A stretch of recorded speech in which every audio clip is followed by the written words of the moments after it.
Greetings from Kamal Sharma to all the students taking my audio lecture. पिछले audio में हमने बात की थी इंग्लिश लैंग्वेज सीखने के बेसिक स्किल्स क्या हैं। आज हम चर्चा करने जा रहे हैं इंग्लिश ग्रामर के जो इम्पॉर्टेंट चैप्टर्स हैं उन पर हम एक एक करके चर्चा करेंगे रोज़ाना। आज हम बात करेंगे द सेंटेंस के बारे में। आप जानते होंगे जब भी हम कुछ बोलते हैं या कुछ लिखते हैं तो उसके पीछे एक उद्देश्य होता है। हम अपनी बात को कहना चाहते हैं, अपनी बात को कम्युनिकेट करना चाहते हैं। तो अपनी बात कहने के लिए हमें सेंटेंसेस की ज़रूरत पड़ती है, वाक्य की आवश्यकता पड़ती है। तो सेंटेंस से ही हम ग्रामर की शुरुआत करेंगे। सेंटेंस की जो स्टैंडर्ड डेफिनेशन है वो है a group of words that makes a complete sense. A group of words, शब्दों का समूह, that makes a complete sense, जिसका पूरा अर्थ होता है। तो शब्दों का ऐसा समूह जिसका पूरा अर्थ होता है उसे हम सेंटेंस कहते हैं। अर्थात हम किसी बात को लिखें तो पढ़ने वाला पूरी तरह से समझ जाए, उसे किसी सप्लीमेंट्री क्वेश्चन पूछने की आवश्यकता ना पड़े। जब भी हम कुछ बोलें तो सुनने वाला हमारी पूरी बात को समझ जाए, हम जो कम्युनिकेट करना चाहते हैं एग्जैक्टली वो मैसेज उस तक पहुंचे। तो सेंटेंस की जो डेफिनेशन है उसको मैं एक बार फिर रिपीट कर देता हूं। A group of words that makes a complete sense, शब्दों का ऐसा समूह जिसका पूरा अर्थ होता है उसे हम वाक्य कहते हैं, सेंटेंस कहते हैं। फॉर एग्जाम्पल हम देखें, Ram lives in a village. Ram lives in a village. Ram एक गांव में रहता है। अगर हम ये बात बोलें तो सुनने वाले को इसका पूरा अर्थ समझ में आएगा। तो ये एक सेंटेंस है। लेकिन अगर हम ये बोलें Ram lives, Ram lives, Ram lives, ये एक कंप्लीट थॉट नहीं है। सुनने वाला समझ नहीं पाएगा कि हम क्या कहना चाहते हैं। उसे एक सप्लीमेंट्री क्वेश्चन पूछना पड़ेगा। Ram lives in a village, ये एक कंप्लीट थॉट है। लेकिन राम लिव्स ये एक इनकम्प्लीट थॉट है। इसको कंप्लीट करने के लिए हमें किसी कॉम्प्लीमेंट की आवश्यकता पड़ेगी। तो सेंटेंस वो होगा जिसका कंप्लीट सेंस होगा। एक और एग्जांपल देखें। बेहतर यह होगा कि जब आप इस ऑडियो लेक्चर को सुने, एक बार तो थॉरोली आप सुन लें, दोबारा जब सुने उस समय अपनी नोटबुक साथ में लेके बैठें। जो मैं सेंटेंस बोल रहा हूँ उनको आप नोट डाउन करें, अपनी नोटबुक में लिखें, और जहाँ पर भी उसका पूरा मैं एनालिसिस बता रहा हूँ उसको समझने का प्रयास करें। और अगर आपके कोई क्वेश्चन होंगे तो उसके लिए हमारा क्वेश्चन आंसर का कोई सेशन रखेंगे जिसमें आपके सारे डाउट्स क्लियर करेंगे। तो सेंटेंस वो होगा जिसमें कोई कंप्लीट थॉट होगा।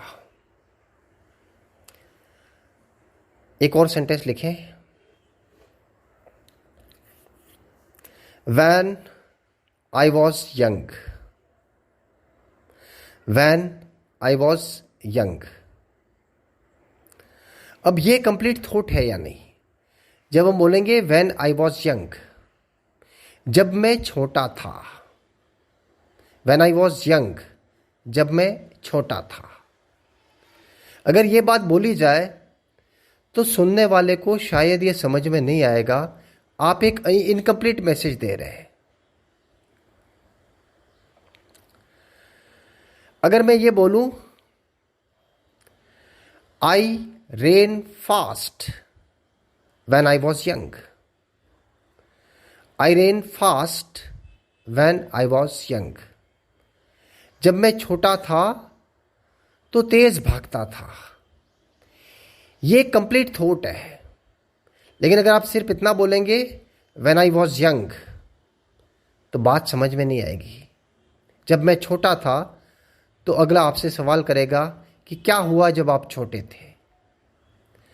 लेकिन अगर आप इस तरह से बोलेंगे I ran fast when I was young, मैं तेज भागता था जब मैं छोटा था,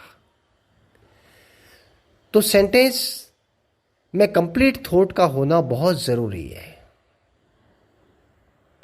एक और एग्जांपल देखें, अ book of short stories, a book of short stories. अब आप बोलेंगे इसका अर्थ तो है, अ बुक ऑफ शॉर्ट स्टोरीज लघु कहानियों की किताब, छोटी कहानियों की किताब। ये बात बोली जाने पर हमें एक अधूरा अर्थ समझ में आएगा, एक अपूर्ण अर्थ हमारी समझ में आएगा कि हम जो बात कर रहे हैं वो कहानियों की किताब के बारे में बात कर रहे हैं। लेकिन उस किताब के बारे में आगे हम क्या कहना चाहते हैं वो स्पष्ट नहीं है।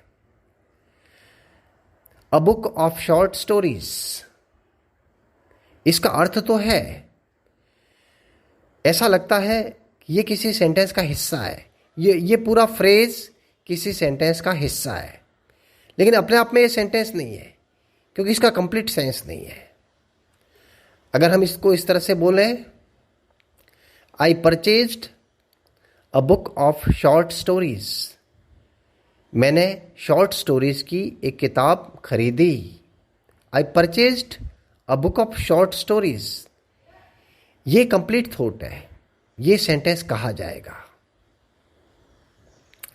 एक और एग्जांपल देखें, स्टॉप, स्टॉप, स्टॉप।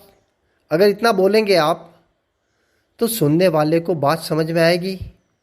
आप ये कह रहे हैं स्टॉप, रुको, सुनने वाला तुरंत समझ जाएगा और इमीडिएटली वो एक्ट करेगा। स्टॉप, रुको, गो, जाओ, वॉच, देखो, रीड, पढ़ो, रन, भागो, स्विम, तैरो, ईट, खाओ, स्लीप, सो जाओ। ये सभी सिंगल वर्ड है, जबकि हमारी डेफिनेशन ये कहती है कि अ ग्रुप ऑफ वर्ड्स, शब्दों का समूह, शब्दों का समूह होना चाहिए तो वो सेंटेंस होता है। लेकिन जैसा कि मैंने आपको ऊपर जो भी एग्जाम्पल्स बताए हैं वो सभी सेंटेंसेस हैं, वो सिंगल वर्ड में है। बेसिकली ये सभी इंपैरेटिव सेंटेंसेस हैं, और इंपैरेटिव सेंटेंस जो होता है उसमें किसी को रिक्वेस्ट की जाती है, किसी को एडवाइस दी जाती है, किसी को प्रोहिबिट किया जाता है, कोई काम करने के लिए मना किया जाता है, किसी को कमांड दिया जाता है, ऑर्डर दिया जाता है। और जब हम रिक्वेस्ट करते हैं, कमांड देते हैं, प्रोहिबिट करते हैं या एडवाइस करते हैं, उस समय हम सेकंड पर्सन को ही करते हैं, यू को करते हैं। यू सभी में एक कॉमन सब्जेक्ट होता है, इसलिए उसको लिखे जाने की आवश्यकता महसूस नहीं की जाती। इसलिए इंपैरेटिव सेंटेंसेस के अंदर सब्जेक्ट को मेंशन नहीं किया जाता है, वो सेंटेंस वर्ब से चालू होता है, लेकिन वो पूरा मीनिंग कन्वे करते हैं, पूरा अर्थ सुनने वाले को या पढ़ने वालों को स्पष्ट करते हैं, इसलिए वो सेंटेंस कहे जाते हैं। रीड, पढ़ो, राइट, लिखो, वेट, इंतज़ार करो, ये कंप्लीट सेंस है। एक कंप्लीट थॉट को लिसनर को या रीडर को कन्वे करते हैं, इसलिए ये सेंटेंस कहे जाएंगे। तो हमने जितनी बातें डिस्कस की हैं उसको आज रिकैप करते हैं। A group of words that makes a complete sense is called a sentence. शब्दों का ऐसा समूह जिसका कोई अर्थ होता है उसे हम वाक्य कहते हैं। तो वाक्य में दो चीजें होती हैं। अ ग्रुप ऑफ वर्ड्स, शब्दों का समूह। अगर शब्दों का समूह हम 4-5 शब्द मिला दें और उसका कोई अर्थ ना निकले तो वो सेंटेंस नहीं कहलाएगा। For example, pan, book, table, chair, ये 4 शब्द हमने मिला दिए, लेकिन ये कोई मीनिंग कन्वे नहीं कर रहे हैं, ये कोई अर्थ पैदा नहीं कर रहे हैं, इसलिए ये सेंटेंस नहीं कहलाएगा। तो शब्दों का सार्थक मेल होना चाहिए। शब्दों का सार्थक मेल अगर होगा और वो कोई मीनिंग प्रोड्यूस करेंगे तो वो सेंटेंस कहलाएगा।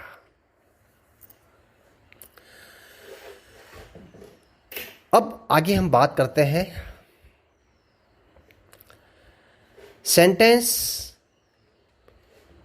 के 2 मेजर पार्ट्स होते हैं।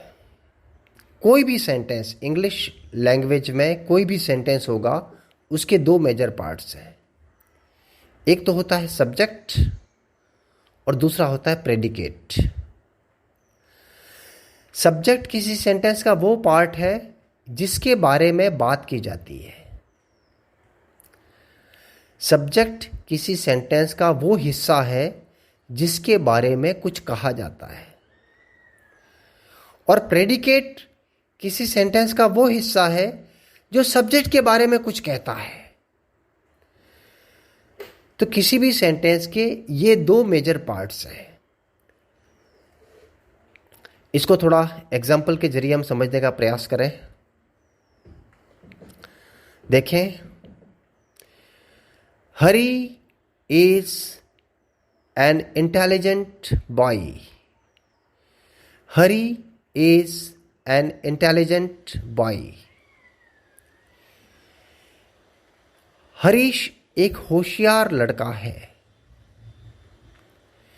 इस सेंटेंस को हम थोड़ा एनालाइज करें। यहां बात किसके बारे में की जा रही है? यहां बात हो रही है हरी के बारे में। तो हरी इस सेंटेंस का सब्जेक्ट है, और हरी के अलावा जितना भी हिस्सा बचता है वो पूरा प्रेडिकेट है। हरी सब्जेक्ट है, is an intelligent boy, is an intelligent boy, ये पूरा हिस्सा प्रेडिकेट है। तो सेंटेंस का वो हिस्सा जिसके बारे में कुछ कहा जा रहा है वो सब्जेक्ट कहलाएगा, और सेंटेंस का वो हिस्सा जो सब्जेक्ट के बारे में कुछ कहता है वो प्रेडिकेट कहलाएगा। किसी सेंटेंस के सब्जेक्ट में अनिवार्य रूप से नाउन या प्रोनाउन का होना कंपलसरी है। किसी भी सेंटेंस का जो सब्जेक्ट होगा वो हमेशा नाउन या प्रोनाउन होगा। तो सब्जेक्ट का जो एसेंशियल एलिमेंट है वो नाउन या प्रोनाउन है, और प्रेडिकेट का जो एसेंशियल एलिमेंट है वो वर्ब है। प्रेडिकेट में वर्ब का होना कंपलसरी है। बिना वर्ब के कभी कोई प्रेडिकेट नहीं हो सकता। तो सब्जेक्ट का एसेंशियल एलिमेंट जो है वो नाउन है, और प्रेडिकेट का जो एसेंशियल एलिमेंट है वो वर्ब है। तो हम अगर साधारण शब्दों में समझें तो अंग्रेजी में बिना सब्जेक्ट और बिना वर्ब के कभी कोई सेंटेंस नहीं बनाया जा सकता। No sentence in English language can be produced without a subject and a verb. बिना सब्जेक्ट और बिना वर्ब के कभी कोई सेंटेंस बनाया नहीं जा सकता। तो आज थोड़ी सी बात हमने